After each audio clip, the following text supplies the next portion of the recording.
لله الحمد لله رب العالمين والصلاة والسلام على سيد المرسلين وعلى آله وأصحابه أجمعين أما بعد فقد قال الله تعالى في القرآن العظيم وفي الفرقان المجيد فأعوذ بالله من الشيطان الرجيم بسم الله الرحمن الرحيم وضرب لهم مثلا أصحاب القرية صدق الله العظيم العظيم அனைத்து புகழும் அகிலத்தாரை படைத்து பரிபாலிக்கும் எல்லாம் அல்ல அல்லாஹ்வுக்கே உரித்தாகுக.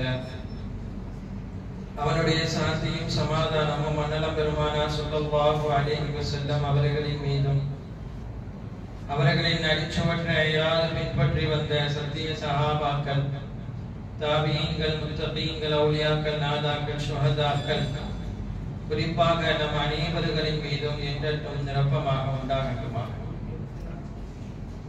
சங்கை புரந்திய அல்லாஹ்வினுடையார்களே, இன்றைய 18வது தராவினுடைய தொழுகை முடிந்து இன்று நாம் பார்க்கக்கூடிய சூரா ஒரு முக்கிய சூரா என்பதை விட, நம் அனைவருக்கும் தெரிந்த சூரா என்பதை விட, நம்முடைய வாழ்வில் பின்னி பிணையக்கூடிய சூரா. எந்த அளவுக்கு என்றால், இந்த சூறாவை நாம் அனைவரும் ஓத கேட்டே பல பேர் மனனம் செய்த சூரா. ஹஜ்ரத் இந்த சூறாவை ஓதினால் இந்த சூரா நமக்கு மனனமாக இருக்கிறதோ இல்லையோ, ஐவேளைகள் தொழுகையாளிகளாக இருந்தால் கண்டிப்பாக அவர்களுடன் சேர்ந்து நாமும் நம்மையும் ஓத வைக்க வேண்டிய ஒரு சூரா. குழந்தைகளுக்கெல்லாம் நாம் மனனம் செய்ய வேண்டும் என்று கட்டாயப்படுத்தக்கூடிய சூரா. கல்புல் குர்ஆன் என்று சொல்லக்கூடிய குர்ஆனுடைய இதயமான சூரா யாசீன். குர்ஆனில் எத்தனை சூறாக்களை பல பேர்கள் தெரியாமலும் இருக்கலாம், ஆனால் யாசீனை தெரியாமல் யாரும் இருக்க முடியாது. சில பேர்களுக்கு சூரத்துல் இக்லாஸ் எப்படின்னு சொன்னா என்ன சூறானே தெரியாது. அதுக்கு பிறகு அதாங்க அல்லாஹ் அழகு அப்படின்னு சொன்னா அந்த சூறாவா அப்படின்னு சொல்லக்கூடிய ரீதியில் இருப்பான். ஆனால் இந்த யாசீன் எல்லோருக்கும் தெரிந்த சூறா. சில பேர்கள் தொழுகையாளிகளாக இருக்க மாட்டார்கள், ஜும்மாவுக்கும் வரமாட்டார்கள், ஈதும் கொட்டும் வந்து போவார்கள். ஆனால் அவர்களாலும் அறியப்பட்ட சூறாவாக இருக்கக்கூடிய சூறா தான் யாசீன் சூறா. ஏன் இந்த அளவுக்கு மட்டும் இந்த சூறாவில் அவ்வளவு நாம் பின்னி பிணைகிறோம்? நான் கடைசியில் பின்னால் யாசீனுடைய சிறப்பை குறித்து சொல்லும் பொழுது நான் சொல்வேன். யாசீன் என்ற இந்த சூறாவில் முதல் பாகத்தில் அல்லாஹ் ஒரு நிகழ்வை குறித்து பேசுகிறார். கடைசி ஒரு பாகத்திலே இன்னொரு நிகழ்வை குறித்து பேசுகிறார். இந்த இரண்டு நிகழ்வுகளையும் தான் இன்று நாம் பார்க்க போகிறோம். ஆரம்ப கட்ட நிகழ்வாக அல்லாஹ் சொல்வது என்னவென்றால், ஈசா அலைஹிஸ்ஸலாம் அவருடைய காலத்தில் அந்தாக்கியா என்ற ஒரு ஊர் இருந்தது. ஆரம்பத்தில் அந்த ஊரை அல்லாஹ் அழித்து விட்டான். அதற்கு பிறகு மிக செழிப்பாக ஆனார். மிக செழிப்பு நிறைந்த ஊராக அது ஆனது. எந்த அளவுக்கு என்றால், இப்போது நம்முடைய பார்வையில் இந்த ஊட்டி கொடைக்கானல் தான் இருப்பது. அது மாதிரியாக அதை விட பன்மடங்காக ஒரு செழிப்பு நிறைந்த ஊராக அல்லாஹ் தஆலா அந்தாக்கியா என்ற ஊரை ஆக்கினார். ஈசா அலைஹிஸ்ஸலாம் அவர்கள் அந்த காலத்தில் எல்லோர்களாலும் எதிர்க்கப்பட்டு அவர்களுக்கு துணை இல்லாமல் இருந்த அந்த நேரத்தில் ஈசா அலைஹிஸ்ஸலாம் இப்படி அறிவிப்பு விட்டார்கள், எனக்கு அல்லாஹ்வுடைய பார்வையில் உதவி செய்வதற்கு யார் தயார் என்று கேட்டார்கள். அப்பொழுது சொல்லும் பொழுது ஒரு 12 பேர்கள் அப்பொழுது எழுந்து நின்றார்கள். அவர்களுக்குத்தான் நாம் சொல்வோம் ஹவாரியூன் என்று சொல்வோம். அந்த 12 பேர்களை கிறிஸ்துவர்கள் இப்படி சொல்வார்கள், அம்போஸ்தார்கள் என்று சொல்வார்கள். இந்த ஹவாரியூன்கள் முழுக்க ஈசா அலைஹிஸ்ஸலாமுக்கு உதவி செய்வதற்கு தயாராக இருந்தார்கள். அந்த ஹவாரியூன்களில் ஒரு 2 பேரை தான் ஈசா அலைஹிஸ்ஸலாம் அந்தாக்கியா என்று சொல்லக்கூடிய இந்த ஊருக்கு அனுப்பி வைக்கிறார்கள். ஈசா அலைஹிஸ்ஸலாம் அல்லாஹ்வுடைய நபி என்பதை சொல்வதற்கு இவர்கள் தூதுவராக இந்த ஊருக்கு வருகிறார்கள். அதை அல்லாஹ் குர்ஆனிலே கூறும் பொழுது, وَضْرِبْ لَهُمْ مَثَلًا أَصْحَابَ الْقَرْيَةِ إِذْ جَاءَهُمُ الْمُرْسَلُونَ إِذْ أَرْسَلْنَا إِلَيْهِمُ اثْنَيْنِ فَكَذَّبُوهُمَا إِذْ أَرْسَلْنَا إِلَيْهِمُ اثْنَيْنِ அந்த ஊர்வாசிகள் இஸ்லாத்துக்கு வருவதற்காக 2 பேரை அல்லாஹ் தஆலா அந்த ஊருக்கு அனுப்பினார். ஈசா அலைஹிஸ்ஸலாம் அனுப்பப்பட்ட அந்த 2 பேர், முதலில் யூவான் என்று சொல்லக்கூடிய ஒருவர், இரண்டாவது பவுலுஸ் என்று சொல்லக்கூடியவர்கள். யூவான் என்பவர், இது கிறிஸ்தவர்கள் சொல்லி நாம் கேள்விப்பட்டிருக்கலாம், சின்ஜோன் என்று சொல்வார்கள், சின்பால் என்று சொல்வார்கள். சின்ஜோன், சின்பால், சென்ட் தாமஸ், இதெல்லாம் இன்னைக்கு அவங்க ஸ்கூலுக்கு வச்சக்கூடிய பெயர்கள். அதெல்லாம் நம்ம கேள்விப்பட்டிருக்கலாம். அதெல்லாம் எதுல இருந்து வந்ததுன்னா இதுல இருந்து தான். இது 12 பேர்களுக்கும் அவர்கள் வைக்கக்கூடிய சின் சின் என்று வரக்கூடிய பெயர்களாகவே இருக்கும் 12 பேர்கள். இப்ப இந்த 2 பேரை ஈசா அலைஹிஸ்ஸலாம் அவர்கள் அனுப்பி வைக்கிறார்கள். அல்லாஹ்வுடைய பார்வையில் அழைப்பதற்காக, இறை தூதரை பற்றியும் அல்லாஹ்வை பற்றியும் எடுத்து சொல்வதற்காக. இந்த மக்கள் முதலில் இந்த 2 பேர் வந்து அந்த ஊரினுடைய ஓரத்தில் ஒருவரை பார்க்கிறார்கள். அவர்தான் ஹபீபுன் நஜ்ஜார். முதல் இவர்களுக்கு தான் ஈசா அலைஹிஸ்ஸலாம் அவர்கள் மூலமாக இந்த 2 பேர் செய்தி சொல்கிறார்கள். அல்லாஹ்வை பற்றியும் ஈசா அலைஹிஸ்ஸலாமை பற்றியும் அறிமுகப்படுத்துகிறார்கள். இவர்களை அல்லாஹ் தூதுவராக அனுப்பினான் என்று சொல்கிறார்கள். அப்ப இவர்கள் தூதராக என்றால் இவர்கள் நபியா என்றால் இவர்கள் நபி கிடையாது. ஈசா அலைஹிஸ்ஸலாமால் அனுப்பப்பட்ட தூதர் என்பதனால் தூதுவத்துவத்தை எட்டி வைப்பவர் என்று இவர்களுக்கு பெயர். இவர்கள் நபி கிடையாது. அப்ப இவர்கள் வந்து முதலிலே ஹபீபுன் நஜ்ஜார் அவர்களை சந்தித்து தான் கொண்டு வந்த அந்த கொள்கைகளை அல்லாஹ் ஏற்றுக்கொள்ள வேண்டும். அல்லாஹ்விடம் வந்த ஈசா அலைஹிஸ்ஸலாம் அவர்கள் சக்திகளை எங்களுக்கு கொடுத்து நீங்களை அனுப்பி வைத்திருக்கிறார்கள். பொதுவாக அன்றைய காலத்திலிருந்து அல்லாஹ்வை குறித்து யாராவது பேசி வந்து சொன்னால் உடனே அந்த மக்கள் சொல்வது என்னவென்றால், அப்ப எங்களுக்கு ஏதாவது அற்புதத்தை செஞ்சு காட்டுங்க. நீங்க அல்லாஹ்வின் புறத்துல இருந்து ரசூல் புறத்துல இருந்து வந்திருக்கீங்கன்னு சொல்றீங்க, அப்ப நாங்க நம்புற மாதிரி ஏதாவது நீங்க செய்யுங்க, விசித்திரமாக நீங்கள் செய்யறது இருக்கணும் என்று சொல்லும் பொழுது ஈசா அலைஹிஸ்ஸலாம் அவர்களுக்கு கொடுக்கப்பட்ட அந்த சக்தி இவர்களுக்கும் அல்லாஹ் கொடுத்து அனுப்பினார் ஈசா அலைஹிஸ்ஸலாம் மூலமாக. எனவே இவர்கள் என்ன செய்கிறார்கள் என்றால் சொன்னார்கள், உலகத்தில் இருக்கக்கூடிய நோயாளிகளுக்கெல்லாம் நாங்கள் நோயை ஷிஃபாவாக்குவோம், ஆரோக்கியத்தை கொடுப்போம். பிறவி குருடனுக்கு கூட நாங்கள் ஆரோக்கியத்தை கொடுப்போம். கண் இல்லாதவனுக்கு கூட, காது கேட்காதவனுக்கு கூட நாங்கள் செவிப்புலன்களை கொடுப்போம். இப்படி ஏராளமான அற்புதங்களை அவர்கள் அடுக்கினார்கள். ஆரம்பத்தில் இது எல்லாம் ஈசா அலைஹிஸ்ஸலாம் செய்தார்கள். ஈசா அலைஹிஸ்ஸலாமுக்கு அல்லாஹ் கொடுத்திருந்தான். ஈசா அலைஹிஸ்ஸலாமுக்கு எந்த அளவுக்கு கொடுத்தான் என்றால், எழுதுகிறார்கள் முஃபஸ்ஸிரீன்கள், சந்தூக்கில இறந்த ஒருவரை தூக்கி கொண்டு போனார்கள். ஈசா அலைஹிஸ்ஸலாம் யார் இவர் என்று கேட்டார்.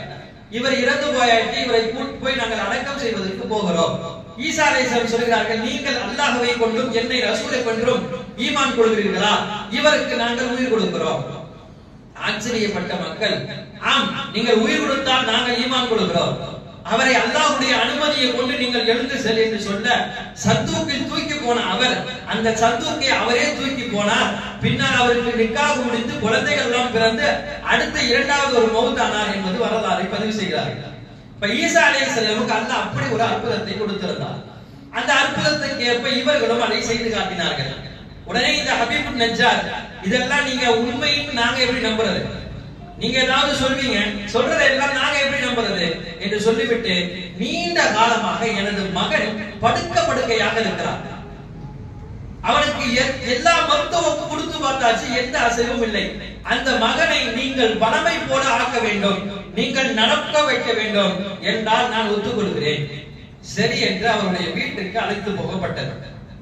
மகனை காட்டினார்கள்.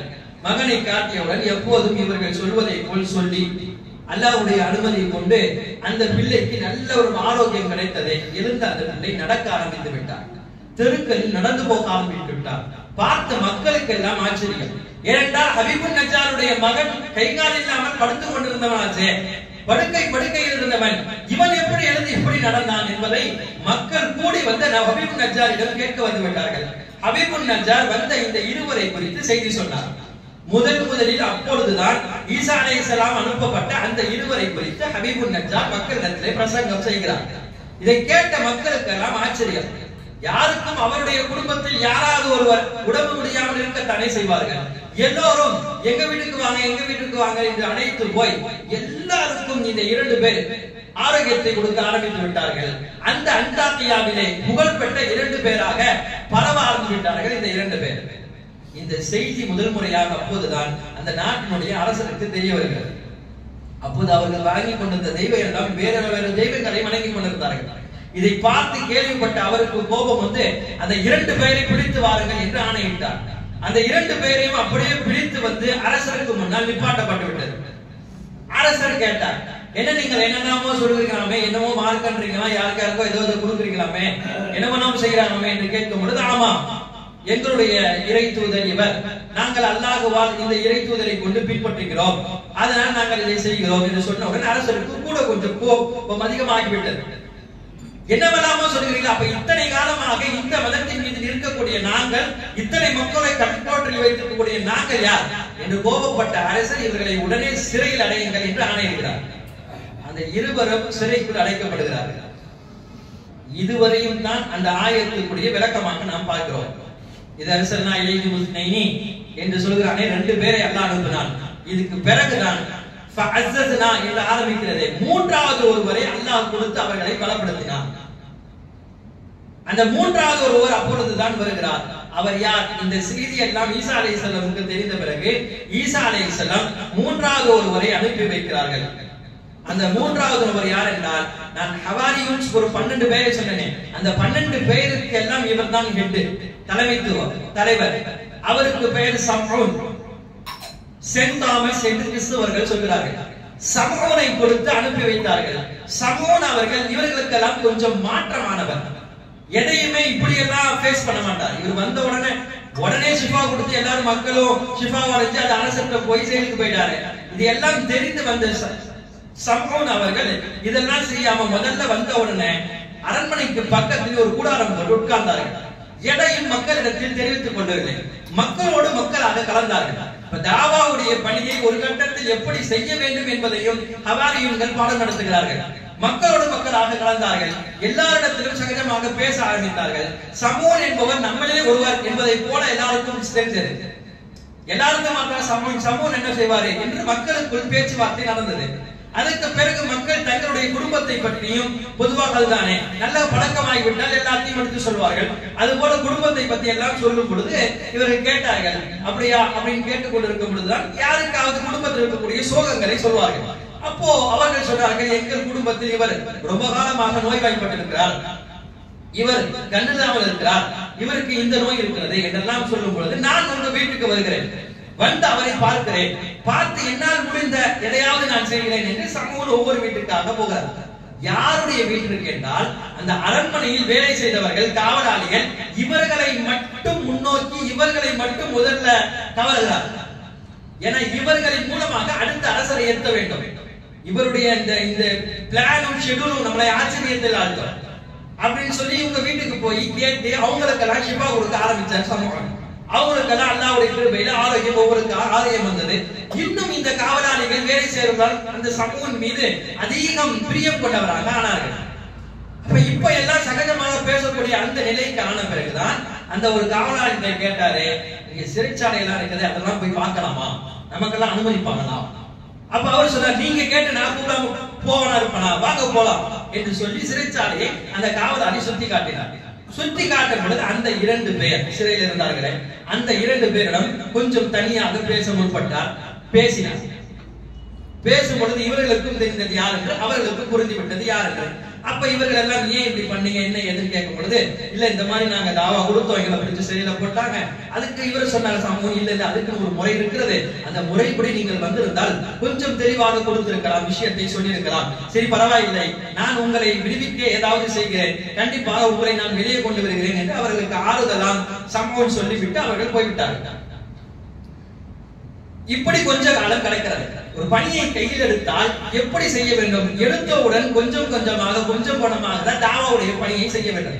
எடுத்த மாத்திரத்திலே அல்லாஹ் அற்புதத்தை கொடுத்து விட்டான் என்று செய்தால் அது சில நேரங்களில் தவறாக போய்விடும். அதை சரி செய்வதற்காக இப்போ சமூகம் வந்திருக்கிறார். அதற்கு பிறகு கொஞ்ச காலத்திற்கு பிறகுதான் சமூகம் அரசருடன் கொஞ்சம் நெருங்கி பழக ஆரம்பித்தார். அந்த மக்களுடன் பழகிய பிறகு மக்களுடைய ஒரு சில பேருடைய அனுமதியினால் அரசரை சந்தித்து அரசருக்கு கொஞ்சம் க்ளோஸ் ஆனார். எல்லாரிடத்திலும் சகஜமாக பேசுவார். அரசரிடம் எப்படி பேசுவார்? இன்னும் அதிகமாக அரசருக்கு பிரியமாக ஆகிவிட்டது இந்த சமூகம் மீது. இருவருக்கு மத்தியில ஏராளமாக இணக்கங்கள் வந்துவிட்டது. சர்வசாதாரணமாக மந்திரிகளை போல சமூகமும் அரசவைக்கு போய் வரக்கூடிய ஒரு சூழ்நிலை. அப்ப பேச்சுவார்த்தையிலே சமூகம் கேட்டார். நானும் பலவிதமாக அரசவை சுற்றி பார்த்தேன். அப்போ 2 பேரை சிறையில் பார்த்தேன். ரொம்ப காலமாக அவர்கள் சிறையில் இருப்பதாக பேசிக் கொள்கிறார்களே, அப்போ அந்த அளவுக்கு அவர்கள் என்ன பெரிய பாவம் செய்து விட்டார்களா அப்படின்னு அரசரிடம் தெரியாததை போல் சமூகம் போடுகிறார். இதை கேட்ட அரசர், பொதுவாக சில பேருக்கு கொஞ்சம் க்ளோஸ் கம்மியா இருந்தா என்ன செய்வாங்க, ஆமா அவர் அப்படித்தான் இந்த மாதிரி பண்ணிட்டார் என்று சொல்லி அரசர் விட்டுருப்பார். ஆனா இவங்களுடைய இணைப்பு என்பது ஒரு அழுத்தமான இணைப்பு என்பதனால் அரசர் சொன்னால், ஆமா அதெல்லாம் நான் என்ன சொல்லிக்கிட்டு, நான் அதை பத்தி ரொம்ப விசாரிக்கல, உங்களுக்கு முன்னாடியே விசாரிக்கிறேன் கேளுங்க அப்படின்னு சொல்லி அந்த 2 பேரையும் அழைத்து வர சொல்லிவிட்டார். 2 பேரும் அழைத்து வந்து நிப்பாட்டப்பட்டு விட்டார்கள். முன்னாள் அரசர், அரசருக்கு முன்னால் சமூன் அவர்கள், இந்த இடது பக்கம் அந்த 2 பேர் நிற்கிறார்கள். கேளுங்கள், நீங்களே கேளுங்கள் என்ன செய்தார்கள் என்று. இப்ப சமூன் யாருக்கும் எதுவும் தெரியாததை போல, முன்பின் இவரை பார்க்காததை போல சமூன் பேச ஆரம்பித்தார். நீங்கள் என்ன செய்தீர்கள், எதற்காக சிறையில் இருக்கிறீர்கள்? அப்ப அந்த 2 பேர், நாங்கள் இறை கொள்கையை எடுத்து வந்தோம், எங்களுடைய நபி ஈசா அவரை குறித்துண்டான செய்திகளை சொல்ல வந்தோம். என்ன ஈசா அவர் என்ன பெரிதாக செய்து விட்டார், இப்போது இவர்கள் எல்லாம் வணங்காதவர்களை விட்டோம், அந்த ஈசா பெரிதாக ஆகிவிட்டார், என்ன அவரை பத்தி கொஞ்சம் சொல்லுங்கள் கேட்கிறார். இப்ப இதை கேட்ட அரசர் அப்படியே இவருக்கும் ஈசாவை பற்றி ஒன்றும் தெரியாததை போல, அவர்களுக்கும் தெரியாததை போல, ஏதோ ஒரு மிகப்பெரிய ஒரு நாடகத்தை நடத்துவதை போல சமூன் இங்கு பிரசங்கம் செய்கிறார். அப்ப அரசருக்கு சமூன் பேசுவது புரிஞ்சிருந்துச்சு, பிடித்திருந்தது. இப்படி ஒரு ஆளை நம்ம கேட்கணும், தெரியணும்னு சமூன் விரும்பினார். இதை சொன்ன தாமதத்திலே அந்த வந்த 2 பேரும் ஈசா அலைஹிஸ்ஸலாம் சரித்திரத்தை பற்றி வாய்விடாமல் பேச ஆரம்பித்து விட்டார்கள். கேட்ட அரசர் கும்பி போய் அழுக ஆரம்பித்து விட்டார். இப்படிப்பட்ட ஒரு நபியிடம் தான் நீங்கள் வந்தீர்கள், முதலிலே இதெல்லாம் சொல்லியிருக்கலாமே என்று அனைத்தையும் கேட்டுவிட்டு அந்த கட்டத்திலேயே அரசர் இஸ்லாத்துக்குள் வருகிறார். இதை முதல்லயே அவங்க சொல்லியிருக்கிறாங்க, ஆனால் முதலில் சொல்வதற்குண்டான அந்த சூழ்நிலை அங்கு இல்லை. அரசர் கேட்கக்கூடிய பக்குவத்தில் அரசர் இல்லை. அதனால்தான் இந்த நிகழ்வுல இருந்து பெரிய பாடம் என்ன கொடுக்கிறாங்கன்னா, தாவாவுடைய பணியை நீங்கள் கையில் எடுத்தால் அந்தந்த சூழ்நிலைக்கு தக்கவாறு தான் அங்கு நடந்து கொள்ள வேண்டும். சூழ்நிலையை தகுந்தவாறு நடைபெறாமல் நீங்கள் அல்லாஹ்வையும் ரசூலையும் பற்றி சொல்கிறேன் என்று ஏதாவது சொல்ல ஆரம்பித்தால் விபரீதம் வேறு மாதிரி ஆகிடும். 2 பேரும் பேசும் பொழுது சில நேரங்களில் அவர்கள் ஒத்துக்கொள்ளாவிட்டால், அடுத்து நாம ஏதாவது அவங்களுடைய கடவுளை பற்றி திட்ட ஆரம்பித்தால் மறுபடியும் அவர்கள் அல்லாஹ்வை பற்றி திட்ட வந்து விடுவார்கள்.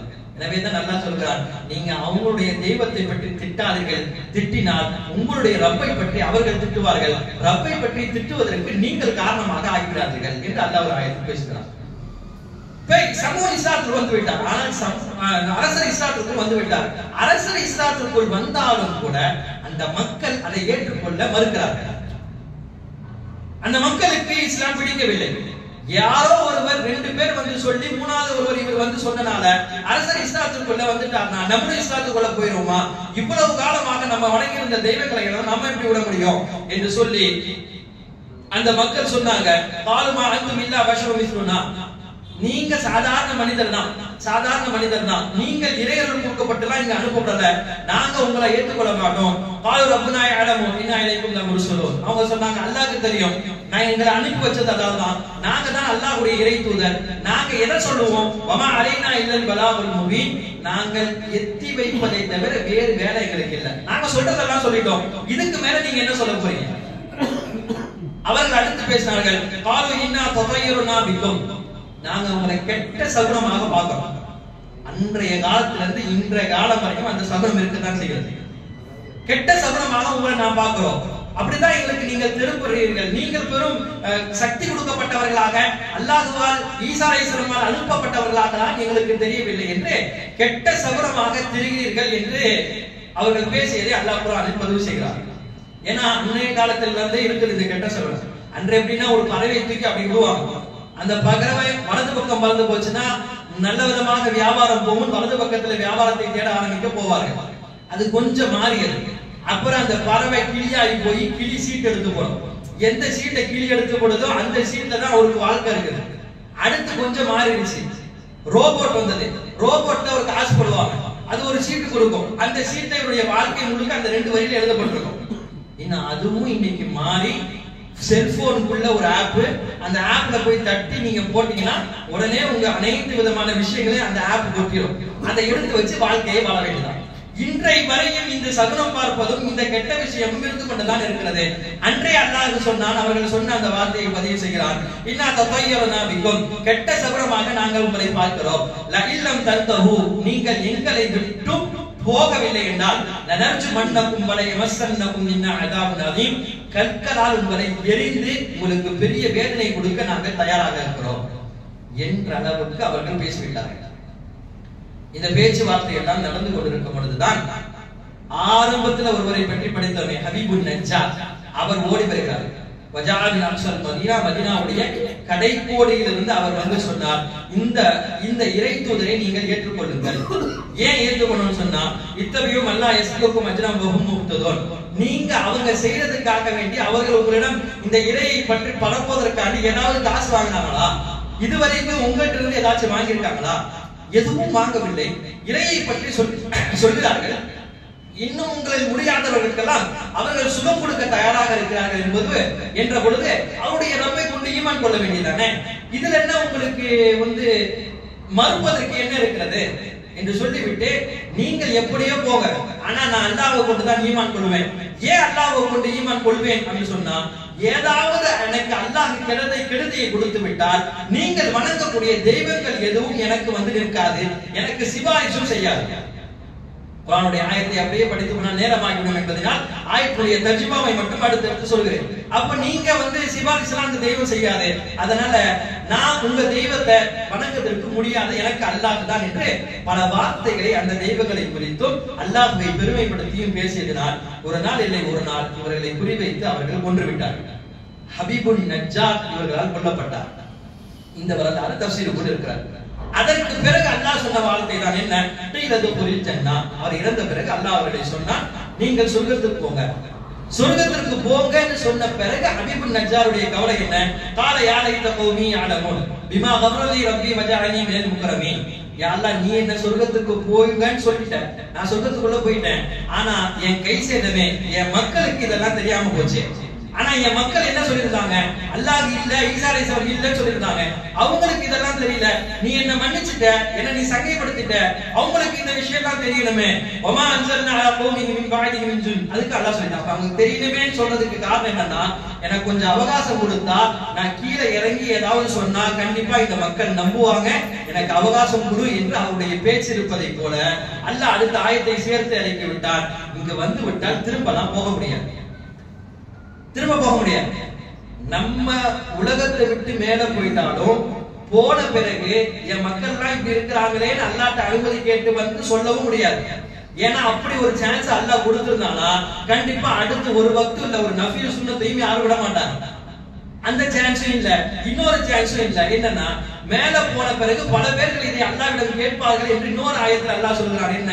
யா அல்லாஹ், நாங்கள் எல்லாம் பாவிகளாக வந்து விட்டோம், இன்னும் ஒரே ஒரு சந்தர்ப்பத்தை கூட, அந்த சந்தர்ப்பத்தை நாங்கள் பயன்படுத்தி கொண்டு இந்த மாதிரி அமல்களை உனக்கு தெரிந்த நீ எப்படியெல்லாம் பிரியப்படுகிறார்களோ அவ்வளவு அமல்களையும் செய்துவிட்டு நாங்கள் வருகிறோம் என்று கேட்பார்கள்.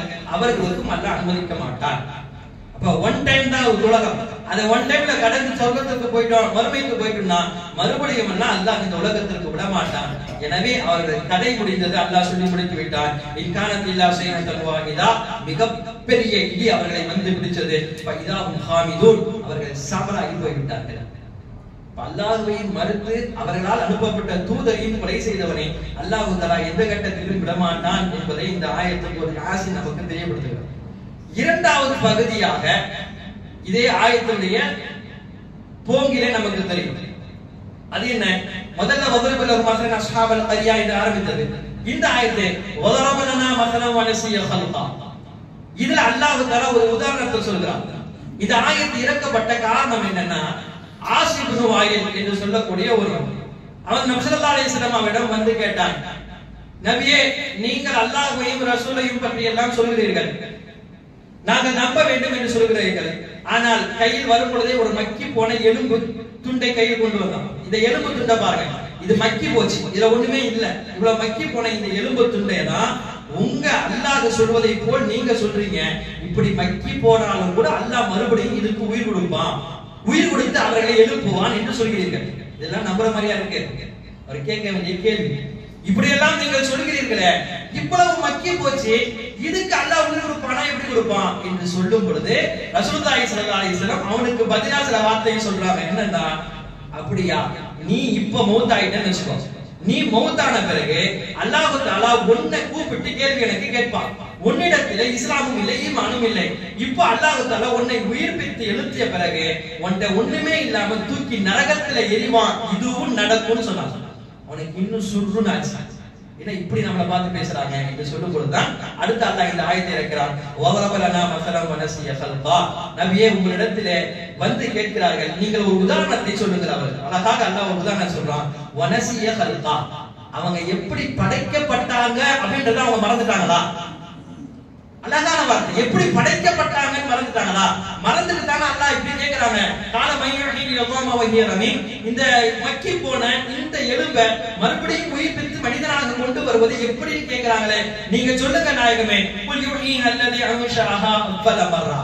கேக்குறான், அல்லாஹ் கேக்குறான். இந்த மக்கி போன இத படைப்பதை பற்றி பேசுறாங்க. ஆனா அல்லாஹ்வுடைய படைப்பு எப்படி நீங்க சொல்ல வேணாமா?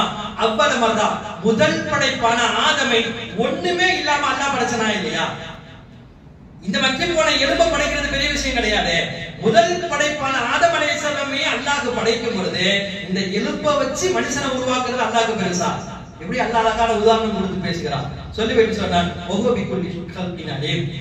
அல்லாஹ் தஆலா அனைத்து படைப்புகளின் மீதும் நன்கறிந்தவனாக இருக்கிறான் என்று சொல்லி அதை படைக்கக்கூடிய கடைசி இந்த 2 ஆயத்திலும் சொல்கிறான். இன்னமா அம்ருஹு இதா அராத ஷையன், அல்லாஹ் ஏதாவது ஒரு படைப்பை படைக்க விரும்பினார் குன் என்று சொல்வான். ஃபயகுன், ஆகுக என்பான், ஆகிவிடும். வஸபஹானல்லதி பியதிஹி மலக்கூத்து குல்லி ஷைஇன் வ இலைஹி துர்ஜஊன். அனைத்து ஆட்சி அதிகாரமும் அவன் கைக்குள் தான் இருக்கிறது.